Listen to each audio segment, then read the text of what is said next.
jenis cacat selanjutnya adalah underfill. Ada yang mengatakan incomplete fill groove. Berarti ini kaitannya dengan groove dari sambungan las. Cacat yang terjadi underfill atau incomplete fill groove ini pada permukaan. Pada permukaan las-lasan saat pengisian ini masih kurang, berarti pada surface-nya masih kurang. Seharusnya rata atau cembung. Posisinya ini untuk permukaannya ada beberapa yang masih cekung ataukah kurang isi, sehingga benda kerja lebih tinggi dibandingkan daerah lalasan atau kampuh lasnya. Bisa Anda lihat di gambar sebelah ini. Ini adalah contoh incomplete fill groove atau underfill. Pada daerah surface las, pada face las, ini terlihat logam lasnya kurang mengisi. Ya, ini kurang mengisi sehingga berbentuk cekung seperti ini. Kalau dilihat juga ini butt joint kan, ya ini sambungannya butt joint seperti ini. Cekung seperti ini underfilling. Ataukah ini berbentuk fillet, ataukah ini corner joint? Ada bagian salah satu sisi ataukah dua sisi bisa itu kurang pengisian logam lasnya. Nah, pada bagian sini kurang. Ini kalau terletak pada bagian pinggir hampir mirip dengan yang namanya undercut, tetapi berbeda. Kalau undercut cenderung permukaan bagian sini terlihat lebih runcing dibandingkan underfilling. Kalau underfilling kan kelihatan sekali berbentuk cekung pada permukaannya. Selanjutnya adalah misalignment atau yang dikenal high low. Kalau kita bisa lihat pada gambar high low berarti ada bagian yang tinggi, ada yang bagian lebih rendah. Itu terjadi pada saat kita mau menyambung atau mau join plat satu dengan plat satunya lagi, sehingga ketinggian antara plat ini tidak rata, ada yang rendah, kemudian di samping ada yang tinggi. Ini dikarenakan persiapan proses pengelasannya tidak tepat. Ya, ini persiapannya tidak tepat. Misalkan Anda mau tack well-nya juga kurang kuat, itu juga bisa berpengaruh. Kemudian platnya sebelum Anda sambung ternyata dia posisinya masih bending, itu bisa saja berpengaruh, sehingga harus Anda ratakan terlebih dahulu atau Anda datarkan lebih dahulu. Untuk mengatasinya, material dipotong dan dipersiapkan kembali secara benar. Jika tidak diperbolehkan, maka daerah las-lasan digerinda sampai habis dan plat dilakukan setting ulang. Berarti kalau terjadi seperti ini harus dilepas, tidak boleh dilanjutkan kembali. Berarti harus digerinda sampai habis, kemudian diulang untuk proses pengelasannya. Jadi kan sangat mubazir sekali. Kalau sudah selesai ngelas, oh ternyata terjadi misalignment atau high low. Maka dari itu, untuk persiapan Anda mengelas harus dipersiapkan dengan sebaik-baik mungkin. Dicek apakah tack wheel-nya Anda tepat, kemudian plat Anda emang benar-benar datar, itu harus Anda pertimbangkan. Cacat selanjutnya adalah excessive root penetration. Excessive root penetration ini berlawanan dengan incomplete penetration atau IP. Kalau incomplete penetration pada bagian root cenderung tidak terjadinya metalurgi atau kurang isi pada bagian rootnya. Kalau excessive root penetration, justru logam lasnya lebih banyak dibandingkan normalnya atau lebih banyak dibandingkan incomplete penetration. Hasil pengelasan pada daerah akar las terlalu tinggi. Maksimal ketinggian akar las adalah 2 mm dan minimumnya adalah rata atau 0. Berarti maksimum ketinggian akar las dari logam base-nya ini adalah 2 mm atau rata. Jika lebih dari 2 mm, ini dianggap excess penetration untuk rootnya.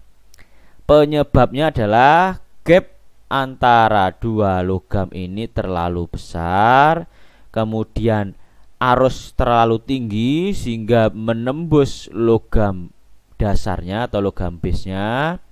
Kemudian root face-nya, bagian root face-nya ini logamnya terlalu tipis. Itu bisa menyebabkan excessive root penetration. Overlap ini dapat terjadi pada permukaan dan akar las. Berarti bisa terjadi pada permukaan atau face wealth-nya ataukah root wealth-nya. Cacat ini terjadi jika hasil las-lasan lebarnya melebihi dari kampuh las. Nah, terlalu lebar seperti ini. Seharusnya normalnya seperti ini. Hasilnya untuk overlap ini bertambah lebarnya, entah itu ke kanan ataukah ke kiri. Itu bisa terjadi juga di bagian root, itu juga bisa, tapi sering terjadi pada bagian face wealth-nya. Sehingga pada ujungnya sini bisa saja tidak terjadi fusi atau tidak terjadi metalurgi dengan logam dasarnya. Jadi belum tentu terjadi sambungan di sini, belum tentu terjadi metalurgi di sini. Jadi hanya sekedar menempel. Itu yang ditakutkan dari overlap. Penyebab dari overlap adalah karena gerakan saat mengelas yaitu salah, terlalu lebar. Berarti Anda membuat manik-manik las ini terlalu lebar. Nah, ini kalau terjadi pada T-joint atau fillet, ya, jenis fillet. Nah, kalau V-fillet terjadinya seperti ini, cenderung di gambar terlihat ke kanannya lebih lebar dibandingkan normalnya. Kalau normalnya kan hanya seperti ini saja, ya. Nah, ini melebihi dari lebar normalnya. Bisa Anda lihat pada bagian luar sini, ini terlihat tidak terjadi fusi. Jikalau tidak terjadi fusi, maka struktur materialnya pun juga tidak bagus, sehingga sangat mempengaruhi.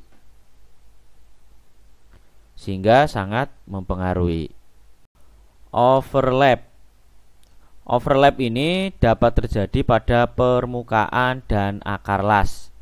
Berarti bisa terjadi pada permukaan atau face wealth-nya ataukah root wealth-nya. Cacat ini terjadi jika hasil las-lasan lebarnya melebihi dari kampuh las. Nah, terlalu lebar seperti ini. Seharusnya normalnya seperti ini. Hasilnya untuk overlap ini bertambah lebarnya, entah itu ke kanan ataukah ke kiri. Itu bisa terjadi juga di bagian root, itu juga bisa, tapi sering terjadi pada bagian face wealth-nya. Sehingga pada ujungnya sini bisa saja tidak terjadi fusi atau tidak terjadi metalurgi dengan logam dasarnya. Jadi belum tentu terjadi sambungan di sini, belum tentu terjadi metalurgi di sini. Jadi hanya sekedar menempel. Itu yang ditakutkan dari overlap. Penyebab dari overlap adalah karena gerakan saat mengelas yaitu salah, terlalu lebar. Berarti Anda membuat manik-manik las ini terlalu lebar. Nah, ini kalau terjadi pada T-joint atau fillet, ya, jenis fillet. Nah, kalau di fillet terjadinya seperti ini, cenderung di gambar terlihat ke kanannya lebih lebar dibandingkan normalnya. Kalau normalnya kan hanya seperti ini saja, ya. Nah, ini melebihi dari lebar normalnya. Bisa Anda lihat pada bagian luar sini, ini terlihat tidak terjadi fusi. Jikalau tidak terjadi fusi, maka struktur materialnya pun juga tidak bagus, sehingga sangat mempengaruhi. Kemudian irregular width, ini berkaitan dengan lebar las lagi. Irregular width merupakan cacat karena variasi lebar las yang tak sama dan tidak lurus. Ini sering terjadi bagi seorang welder pemula atau seorang welder yang profesional tapi jarang mengoperasikan mesin las. Itu sangat berpengaruh karena seorang welder maksimum tidak mengelas waktunya adalah 3 bulan. Kalau lebih dari 3 bulan, maka seorang welder harus dikualifikasi ulang. Maka dari itu, irregular width ini berhubungan dengan personnya atau orangnya, khususnya adalah seorang weldernya. Bisa kita lihat irregular width seharusnya lurus sesuai garis ini, ternyata tidak lurus, agak ngenyamping seperti ini, pun lebarnya hampir tidak sama. Selanjutnya adalah root concavity. Root concavity merupakan bagian root las yang terlihat dangkal berbentuk cekung yang disebabkan oleh penyusutan pada sambungan weld. Bentuknya hampir mirip dengan incomplete penetration. Kalau incomplete penetration kan murni penetrasinya kurang. Akan tetapi kalau root concavity penetrasinya mencukupi, tetapi di saat proses pendinginan, saat solidifikasi terjadi penyusutan pada bagian root las sehingga terjadi root concavity. Bisa kita lihat pada bagian samping seperti ini. Jadi di bagian root terlihat cekung seperti ini. Ya, seharusnya kan minimum permukaannya kan rata dan maksimum adalah 2 mm. Nah, jadi ini bisa terjadi pada hasil pengelasan Anda. Kemudian cacat yang terakhir adalah bend through. Bend through ini merupakan cacat las yang diakibatkan oleh well pull-nya terlalu besar, kubangan lasnya terlalu besar dan membuat lubangan pada area las. Bisa saja disebabkan oleh Anda menggunakan ampere yang terlalu tinggi, itu juga bisa membuat bend through, sehingga sambungan las Anda itu terlihat berlubang yang besar kayak tembus seperti itu. Nah, ini di gambar di samping bisa Anda lihat. Ini adalah contoh bend through. Jadi terlihat sambungan las Anda berlubang seperti ini. Baik, itu yang bisa saya sampaikan mengenai jenis-jenis cacat las, kemudian apa yang dimaksud indikasi, imperfection, kemudian defect. Semoga bermanfaat. Kita bertemu di lain waktu. Terima kasih. Assalamualaikum warahmatullahi wabarakatuh.